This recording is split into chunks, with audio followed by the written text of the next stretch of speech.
بسم اللہ الرحمن الرحیم۔ السلام علیکہ یا صاحب العصر والزمان۔ نگاہ کے احکام، قسط پنجم۔ باپ کے پاس جب بیوی موجود ہو اور بیٹا اس کے پاس جانا چاہے تو اس کے لیے اذن طلب کرنا واجب ہے، مگر باپ بیٹے کے پاس اجازت کے بغیر جا سکتا ہے۔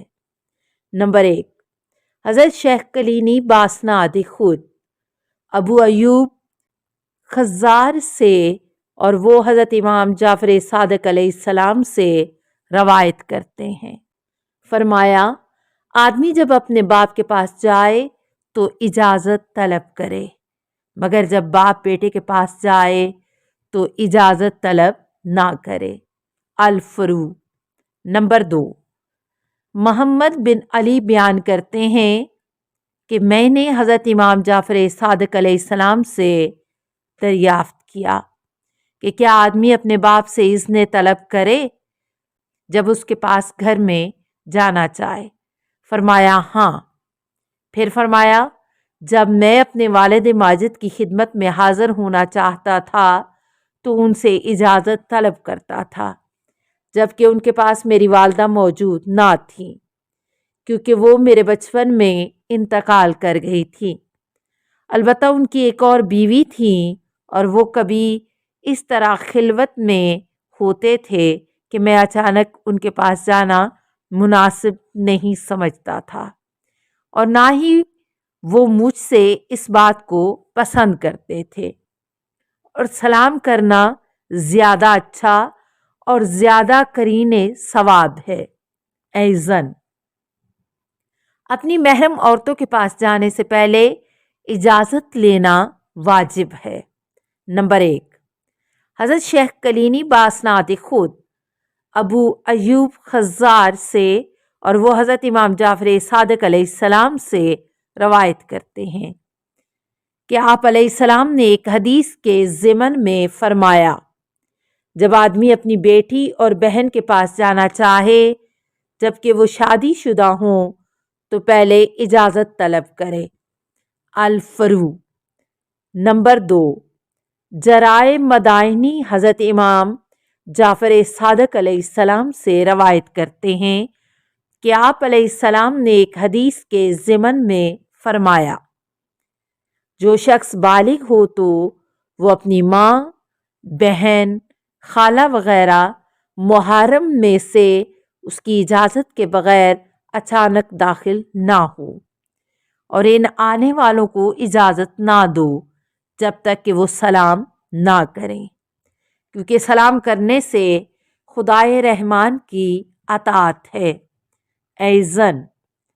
نمبر 3، عمر بن شمر حضرت امام محمد باقر علیہ السلام سے اور وہ جابر بن عبداللہ انصاری سے روایت کرتے ہیں۔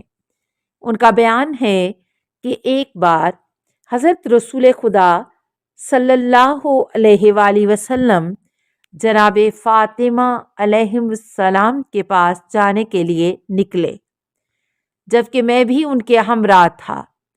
جب ہم دروازے پر پہنچے تو آن حضرت صلی اللہ علیہ وآلہ وسلم نے اپنا ہاتھ اس پر رکھا اور اسے کھٹکھٹایا اور فرمایا السلام علیکم۔ جناب فاطمہ سلام اللہ علیہا نے جواب میں فرمایا وعلیکہ السلام یا رسول اللہ۔ فرمایا کیا میں اور میرا ساتھی دونوں داخل ہو جائیں؟ عرض کیا میرے اوپر مکنہ نہیں ہے۔ فرمایا فاطمہ چادر کے بڑھے ہوئے پلو سے سر ڈھانپ لو۔ چنانچہ بی بی نے ایسا ہی کیا۔ پھر آن حضرت صلی اللہ علیہ وآلہ وسلم نے فرمایا السلام علیکہ۔ بی بی نے عرض کیا وعلیکہ السلام یا رسول اللہ۔ فرمایا کیا اندر داخل ہو جاؤں؟ عرض کیا ہاں یا رسول اللہ۔ فرمایا میں اور میرا ساتھی دونوں۔ بی بی نے عرض کیا بابا جان آپ کے ہمراہ دوسرا شخص کون ہے؟ فرمایا جابر۔ اس پر بی بی خاموش ہو گئیں۔ جو ان کی رضامندی کی دلیل تھی۔ چنانچہ حضرت صلی اللہ علیہ وآلہ وسلم داخل ہوئے اور ان کے ہمراہ میں بھی داخل ہوا۔ دیکھا کہ شدت کرسنگی کی وجہ سے بی بی کا چہرہ مکڑی کے پیٹ کی مانند زرد ہے۔ حضرت صلی اللہ علیہ وآلہ وسلم نے پوچھا، بیٹی کیا وجہ ہے؟ آپ کا چہرہ زرد دیکھ رہا ہوں۔ عرض کیا، بھوک کی وجہ سے ایسا ہے۔ اس وقت حضرت صلی اللہ علیہ وآلہ وسلم نے دستے دعا بلند کر کے یوں دعا کی، اللہم مانع الجوع و دافع الجوع اشبہ فاطمہ بنت محمد۔ اے بھوک کے دور کرنے والے اور ضائع ہونے سے بچانے والے خدا، فاطمہ بنت محمد کو شکم سیر فرما۔ جابر بیان کرتے ہیں کہ بخدا میں نے دیکھا کہ اسی وقت کچھ کھائے پیے بغیر ان کے سر کے بالوں کے اگنے کی جگہ سے خون نیچے آ رہا ہے، یہاں تک کہ ان کا چہرہ سرخ ہو گیا، اور اس دن کے بعد پھر کبھی ان کو بھوک نہیں لگی۔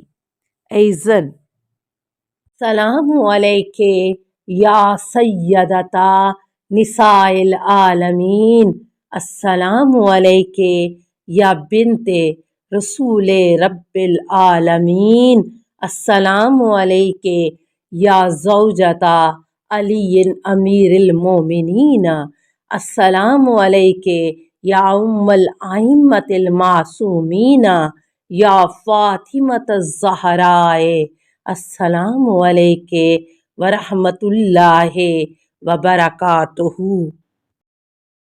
اللہم صلی علی محمد و آل محمد۔